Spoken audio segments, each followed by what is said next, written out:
the Honourable John Howard, General the Honourable Sir Peter Cosgrove, His Excellency Mr Abel Guterres, Professor Tom Frame, serving and retired members of the Australian Defence Force, ladies and gentlemen. It's a special pleasure for Raytheon Australia to support this important initiative of the Howard Library, recognising the 20th anniversary of Australia's command of the International Force East Timor, or INTERFET. Throughout the day, we'll hear personal reflections from those who had an intimate association with those important events leading to its formation, deployment and success. I reflect that my last role as a serving Australian Army officer before joining industry was a secondment to serve as the Secretary of the Joint Standing Committee Foreign Affairs, Defence and Trade. One of my final tasks in that role was to accompany members of the committee to East Timor once the situation had stabilised after the militia rampage 2 decades ago. I recall how impressed the committee were with both the mission's achievements and the extent to which Australia's own interests had been advanced. My contribution to this gathering is to make some observations of the legacy of East Timor on the commercial and business support for ADF operations and to chart major shifts that have occurred in the defence industry since 1999. I begin with a picture of the industry at the end of the 20th century. It's fair to say that the industry was not regarded as a key component of national defence capability. On one side, there was the government-owned Australian Defence Industries that had been corporised a decade earlier, bringing together the remaining defence industry facilities still under government ownership. The Garden Island Dockyard, Lithgow Small Arms Factory and its Victorian manufacturing munitions factories. The government wanted ADI on a more sustainable footing and moved towards the privatisation, although observers note that it took many years to change the culture of what was then a highly bureaucratised and inefficient organisation. The Australian Submarine Corporation, then jointly owned by Cockham's and the Commonwealth, was responsible for building the Collins-class submarine and had experienced some issues.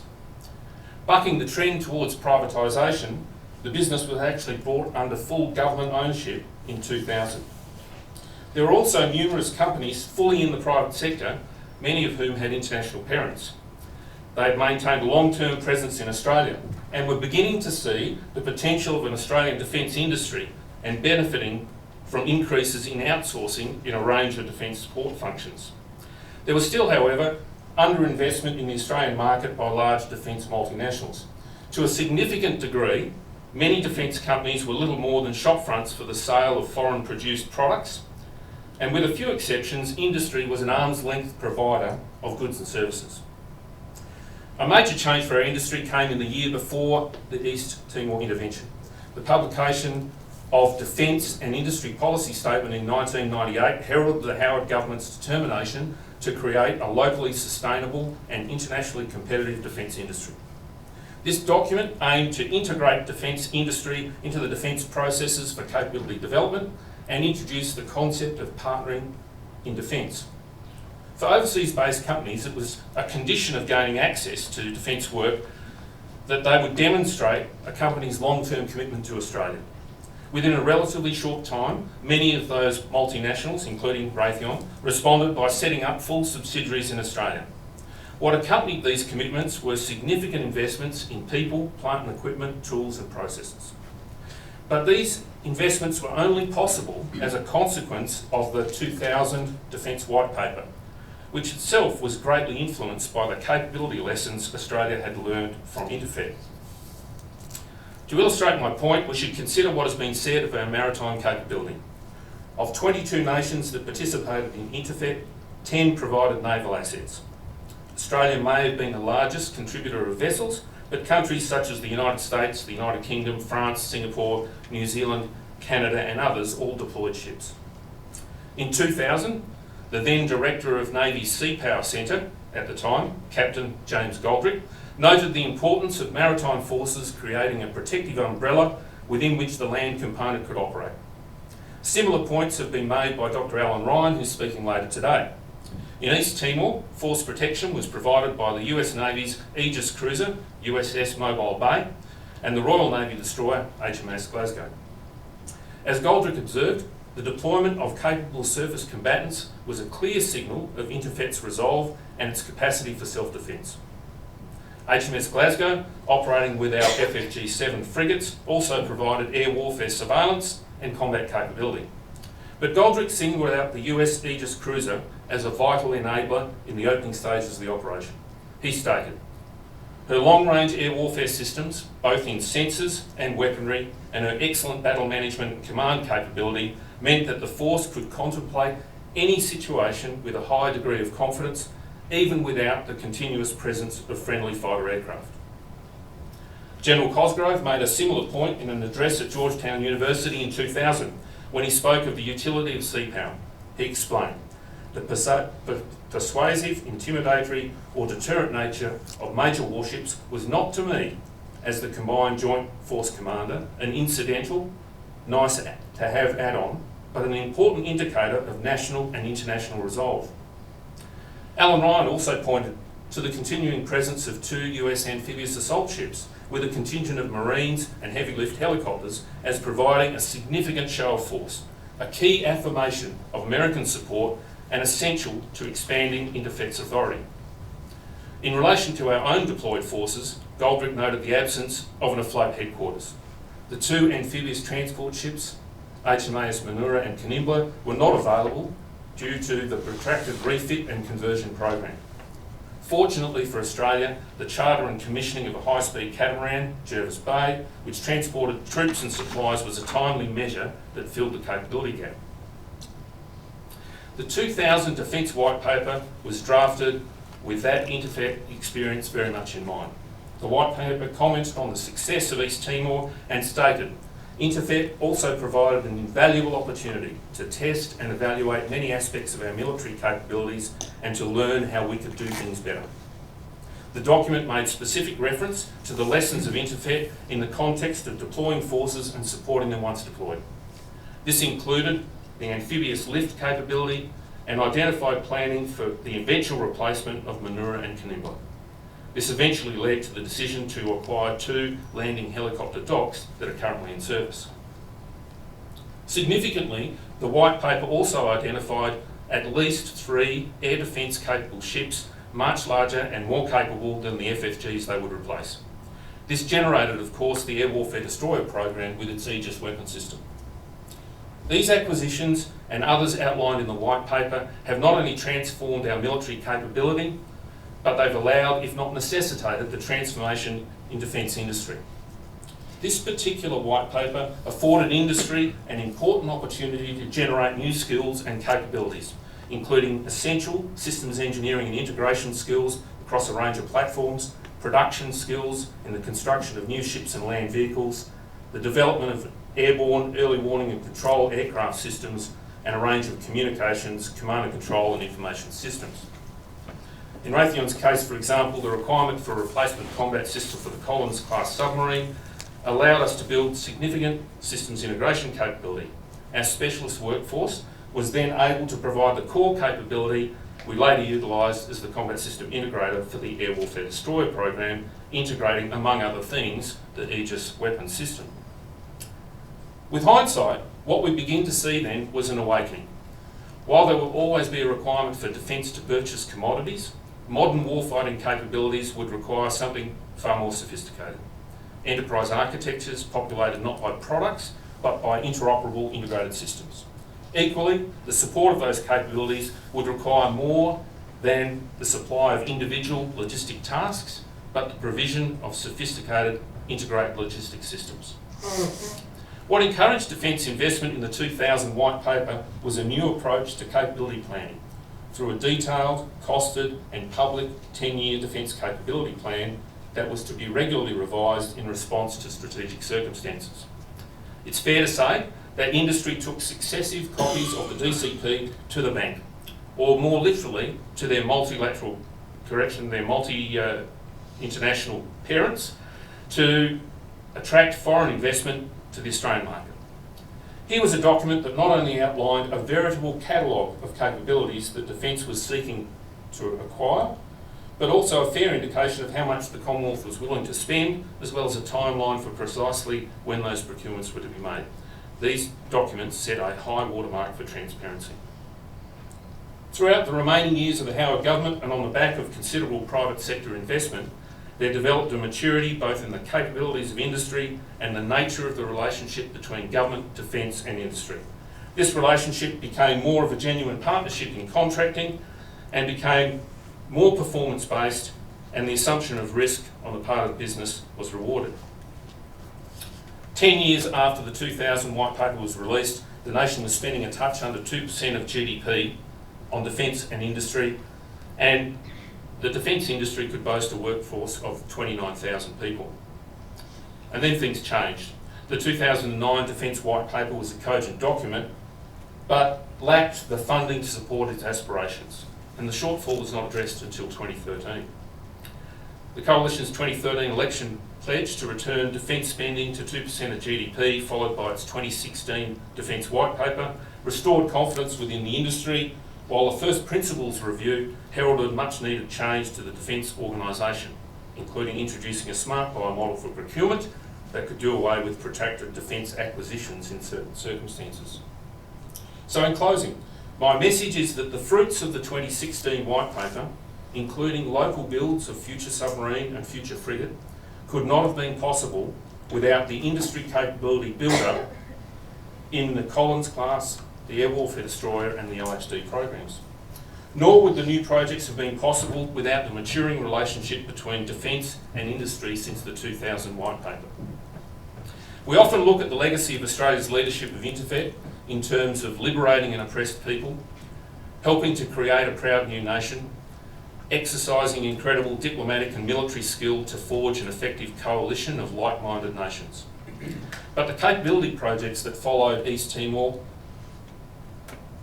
also introduced a defence industry that is now a fundamental input to capability. It has become an industry that is seasoned, sophisticated and skilled to take on new challenges. To the nation's leaders, to Mr Howard, to Sir Peter Cosgrove, we thank them for their important contribution to the building of an industry that is firmly part of their personal legacy as well. Thank you.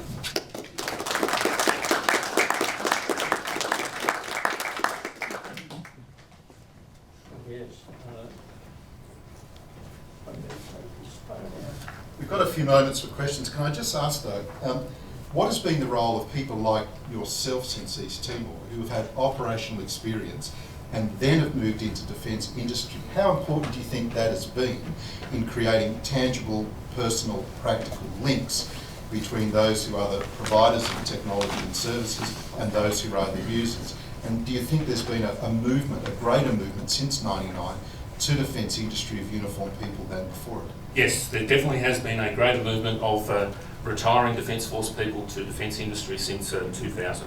The industry has matured considerably, and in fact what we see is a culture in defence industry where people recognise that that is another avenue by which they can contribute to defence. Your questions, please. If you just wait till a microphone comes to you.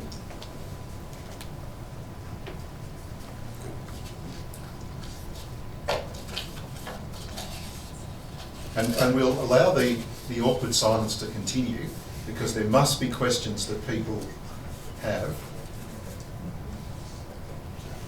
Yes, here we go. Thank you. So it's more of a comment, it sounds like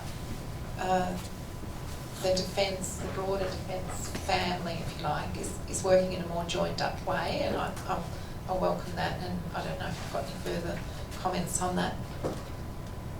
I would make a comment that the relationship between industry and defence has matured incredibly since the 2000 White Paper. And in fact, I mentioned in my comments that there was really a situation where industry was an arm's length provider of goods and services. Now what we're seeing across the industry is that collaboration with defence, working in partnership to deliver significant capabilities for defence and then support them. And there are many examples of that. Possibly the most recent of those is the Air Warfare Destroyer program, conducted in an alliance arrangement between industry and defence to deliver possibly the best capability that Navy's ever had so far. Dr. Alan Ryan. Michael Allen Ryan, Australian Civil Military Centre. Thanks for your presentation. Thanks for citing me. I've forgotten I'd said all those things. I wonder if you could give the observation on the extent to which INTERFET was a fortuitous operation given the rather more demanding operations that occurred afterwards. You know, we're looking at a deployment 500 nautical miles off from Australia, which at the time created incredible demands on the ADF and indeed whole of government. And within a very few years, we're conducting operations in Afghanistan and Iraq and the Solomon Islands, and still rolling down operations in Bougainville. Well, I think, Alan, it's probably for others to comment on the military aspects of that, but from an industry perspective, I'd say that deployment on operations to Timor was about the extent of what could be supported by industry at the time. Industry was not very mature, didn't have great capabilities, and wasn't very well integrated into the support arrangements for the Australian Defence Force. So I think that's, for mine, East Timor was really a turning point that influenced what happened from there on in, as I said, from the 2001 paper onwards. And would you say that bipartisanship was a helpful factor in where industry went, or did it play no great role? If the government had a white paper that was fairly nuanced, did you not then need, as years go by and between projects, to have a high level of bipartisan support from industry and for industry? Yeah, I think that's true, Tom. We did, between say 2000 and 2010, there was a high degree of bipartisanship, but fundamentally where it got to was that the bipartisanship in policy continued, the bipartisanship in funding did not continue, and so what we took is a significant hit to the industry. Industry lost about 8,000 members in that period between 2009 and 2014. So all driven by funding, not by philosophical issues or policy. And for Raytheon as a company, with that kind of turbulence in funding and the projects that were being supported, did and does Raytheon in the United States sometimes look at Australia and say, well, unless there's a stable funding model, unless we can be assured across 5, 10, 15 years, why would we invest in infrastructure, developing a staff base? Is that an area that you're conscious of? I'm not trying to get you to give away commercial and confidence matters, but what's the view of the American parent company towards what happens here in Australia against policy and funding? No, I think the view from the United States, from an industry perspective, is that Australia is a good place to invest in defence industry. I mentioned in my comments about the transparency of the government in terms of what they intend to buy, how they intend to fund it, what the timing is, and also it's a country that has little or no corruption. When you compare that across other countries that the United States might be seeking to develop industry in or sell to, it's quite different. So I think it's a very attractive market for United States companies. Any other questions? Guys in there. Thanks. Yeah, Kim Osley, Royal Australian Air Force. You're right about the last 20 years have been an incredible ascent for Australian defence industry, and my own experience in the Air Force, I saw the F-111 maintenance completely taken over by industry, and they did a fantastic job right through the end. But I guess we now see Australian industry with a really good centre of gravity in Australia and doing well. We see the Australian Defence Force and defence in general supporting Australian industry, even overseas, supporting exports. This is not a level playing field. We are proactively supporting defence industry unashamedly. Where do you see us in 10 years' time? Will it be? Is there something we're missing? Is there something further we can do, or do you just see it as a sort of evolutionary change into the future, given all the gains you've made in the last 20 years? Kim, I really do see it as an evolutionary thing. I think that what we're going to see over the next 10 years is the continued, if you like, migration of the Australian Defence Force into more complex systems in all three domains. And as a result of that, greater partnership with defence industry to be able to field those capabilities, support those capabilities. So I think that over the next 10 years, that relationship between defence and industry and government will get much closer. It's already pretty good. I think it'll get closer, and I believe that we will see defence industry integrated even more closely into the fabric of developing capability for the Australian Defence Force. Final question from Duncan Foster. Just wait, Duncan.